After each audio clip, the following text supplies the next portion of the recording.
नमस्कार दोस्तों, आप लोग के बीच में लेकर आया हूं एक चोर की कहानी। अगर इस चोर की कहानी को आप पूरा सुन लेते हैं, ज़िंदगी में कभी भी आप मुसीबत में नहीं फंसिएगा, क्योंकि ये चोर की कहानी हमें सिखाएगी कि इंसान को कभी भी हमेशा, चाहे सिचुएशन कोई भी हो, सत्य बोलना चाहिए। आखिर सत्य बोलने का प्रभाव इंसान पर क्या पड़ता है और उसका रिजल्ट आम आदमी के जीवन में क्या मिलता है, आप इस कहानी के माध्यम से समझने का प्रयास करेंगे। इसलिए कहानी को पूरा सुनना। और जो भी मेरे प्यारे साथी, भाई एवं बहन और दर्शकगण कहानी को सुन रहे हैं, उनसे मेरी हाथ जोड़कर गुजारिश है कि आप लोग वीडियो पूरा देख लेते हैं दोस्तों, और चैनल सब्सक्राइब नहीं करते हैं। इसलिए आप लोगों से हाथ जोड़कर गुजारिश है, चैनल को ज़रूर सब्सक्राइब कर लीजिएगा। चलिए कहानी में आगे बढ़ते हैं दोस्तों। एक छोटा सा गांव था। उस गांव में एक चोर रहा करता था। वो जैसे ही रात्रि होती, वो चोरी करने के लिए अपने घर से निकल जाता और सुबह चोरी कर कर चला आता था। उसका यही दिनचर्या था। जो भी सामान मिलता उसी से अपना दिनचर्या वो बिताता। उसके बाल बच्चे और बीवी यही सब खाकर वो अपना जीवन बिता रहे थे। एक दिन वो चोर चोरी करने के लिए निकलता है। तभी एक महात्मा को देख लेता है और वो छिप जाता है। तभी वो महात्मा आते हैं और वहीं पर बैठ जाते हैं। तभी चोर की नज़र उस महात्मा पर जाती है और महात्मा की भी नज़र उस चोर पर पड़ जाती है। अब चोर शर्मा जाता है और घबराकर और लुकाने की जगह खोजने लगा। तभी महात्मा कहते हैं कि आओ, तुम क्यों मुझसे शर्मा रहे हो। तभी चोर कहता है कि चोर को महात्मा के सामने नहीं आना चाहिए, क्योंकि मैं चोरी करने के लिए जा रहा हूँ और आप पूजा पाठ करने के लिए जा रहे हैं, या पूजा पाठ कर कर आप आ रहे हैं। आप एक अच्छा कर्म कर रहे हैं, परंतु मैं एक चोरी कर रहा हूँ। यह सब देखकर महात्मा कहते हैं कि तुम एक चोर हो, फिर भी अपने आप को चोर कह रहे हो। तभी वो चोर कहता है कि मेरा यही कर्म है, मैं चोरी कर कर ही अपने बाल बच्चे की पेट भरता हूँ। तभी वो महात्मा कहते हैं कि मैं तुमको एक छोटा सा ज्ञान देता हूँ। अगर तुम इस ज्ञान को अपने ज़िंदगी में उपयोग करते हो तो आज के बाद तुम कभी भी किसी बड़े मुसीबत में नहीं फंसोगे। तभी वो महात्मा कहते हैं कि तुम कभी भी अपने ज़िंदगी में झूठ मत बोलना। यह बात चोर के दिल में घर कर जाती है और वहाँ से महात्मा यह बात कहकर वो अपने घर को चल देते हैं। उसी राज्य में एक राजा रहा करता था, जो अपनी प्रजा की तलाश करना चाहता था कि हमारे राज्य में कोई दुखी तो नहीं है और कोई चोर तो नहीं है जो कि रात्रि में चोरी करता है। जैसे चोर आगे बढ़ता है, उस राजा से उसकी मुलाकात हो जाती है। राजा परंतु एक आम आदमी का, यानी कहे तो वेशभूषा बनाया था, जिससे वो पहचान नहीं आता है। तभी वो चोर कहता है कि आप कौन हैं। तभी राजा कहता है कि मैं एक चोर हूँ और इधर घूम रहा हूँ। तभी चोर कहता है कि मैं भी एक चोर हूँ, मैं कुछ तलाश कर रहा हूँ, कहीं पर कुछ सामान हाथ लग जाए जिससे कि मेरी कल की भोजन आ जाएगी। तभी राजा कहते हैं कि मैं तुमको राज दरबार में एक ऐसा सुरंग बताऊंगा जहाँ पर हमें बहुत सारे हीरे मोती हाथ लग सकते हैं। तभी वो चोर कहता है कि नहीं, मैं राज दरबार में चोरी नहीं करूँगा। अगर राजा को पता चल जाता है तो कल मुझे यानी जेल में डलवा देंगे, इसलिए मैं राज दरबार में कभी चोरी करने के बारे में सोच भी नहीं सकता हूं। दोस्तों, उसके बाद राजा कहते हैं कि तुम इतना चिंता मत करो, मैं सब सुरंग जानता हूँ, वहाँ से हम लोग चलेंगे और 2 घंटा के अंदर में चोरी कर कर बहुत सारे हीरे लेकर चले आएंगे और हम लोग अमीर हो जाएंगे। उसके बाद चोर राजा की बात मान लेता है और दोनों चोरी करने के लिए गुप्त दरवाजा से वो लोग राज दरबार में पहुँच जाते हैं। और राजा कहते हैं कि जाओ तुम अंदर, वहाँ पर कुछ हीरे रखे होंगे, वहाँ से लेकर तुम आना। तभी वो चोर कहता है कि आपको कैसे पता है कि वहाँ पर हीरे रखे हैं। तभी राजा कहते हैं कि मैं राज दरबार में काम करता हूँ और यह सब मैं जानता हूँ।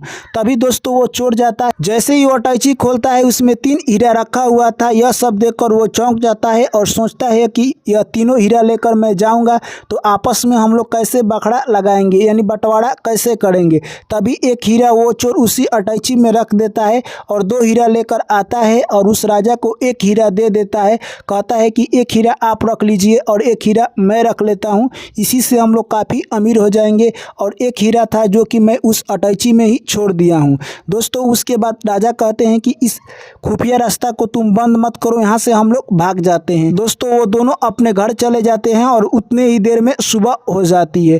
तभी राज दरबार में मंत्री यह सब देखकर समझ जाते हैं कि हमारी हीरा की चोरी हो जाती है। उसके बाद राज दरबार में सभी लोग आते हैं और उसके बाद पता लगाया जाता है कि आखिरकार इस राज दरबार में कौन चोरी किया है।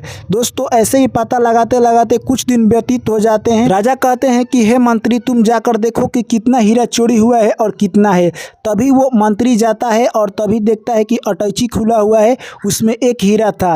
वो मंत्री सोचता है कि राजा को तो पता नहीं है कि इसमें कितना हीरा बचा हुआ है। राजा समझेंगे कि चोर सभी हीरा लेकर चल गया और मंत्री वो एक हीरा उठाकर अपने पॉकेट में रख लेता है और राजा से आकर कह देता है कि उसमें जो आप 3 हीरा रखे थे वो सब चोरी हो गया है। राजा यह सब बात सुनकर मन ही मन मुस्कुराने लगे और कह रहे थे कि ठीक है, तुम लोग चोर को पता लगाओ। ऐसे ही दोस्तों कुछ दिन व्यतीत हो जाते हैं। उसके बाद चोर का पता चल जाता है।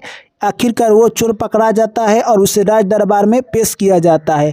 तभी राजा कहते हैं कि तुम सच सच बताओ, आखिरकार तूने मेरे राज दरबार से कितना हीरा चोरी किए हो। तभी वो चोर कहता है कि हे मालिक, मैं एक चोर हूँ और मैं अपने बीवी बाल बच्चे को चोरी कर कर पोसता हूँ। उस दिन जब मैं चोरी करने के लिए रात्रि में निकला तो मुझे रात्रि में एक कोई चोर भेटाया जो कि मुझे खुफिया रास्ता की जानकारी दी। यहाँ तक उस चोर के बारे में मुझे कुछ पता नहीं है। उस चोर ने कहा था कि मैं उस राज दरबार में काम करता हूँ, मुझे हीरे की पता है, तुम चलो मेरे साथ और हम लोग जो भी हीरा मिलेगा उसमें बंटवारा कर लेंगे। मैंने उस वक्त आया राज दरबार में तो देखा कि एक अटैची में 3 हीरे थे, जिसमें से मैंने 2 हीरा चुराया, एक चोर को दे दिया और एक मैंने ले लिया और एक हीरा इसी अटैची में छोड़ दिया। यह सब बात सुनकर मंत्री कहता है कि हे राजा साहब, ये चोर झूठ बोल रहा है, सरासर ये तीनों हीरा लेकर गया है। तभी चोर कहता है कि हे राजा साहब, मैं आज तक ज़िंदगी में कभी भी झूठ नहीं बोलता हूँ। मैंने 2 ही हीरे लेकर गए थे, एक चोर को दिया और एक मैंने स्वयं लिया। दोस्तों यह सब बात सुनकर राजा काफ़ी हैरान थे। वो सोच में पड़ गए थे कि आज तक मैंने ज़िंदगी में बहुत सारे चोर देखा था, परंतु ऐसा चोर नहीं देखा था जो रात्रि में किया है वही सच सच बता रहा है। जो चोर था उसे पता नहीं था कि राजा ही रात्रि में भेष बदल कर आए थे। तभी राजा समझ गए कि इससे ईमानदार व्यक्ति हमारे राज्य में कोई नहीं हो सकता है।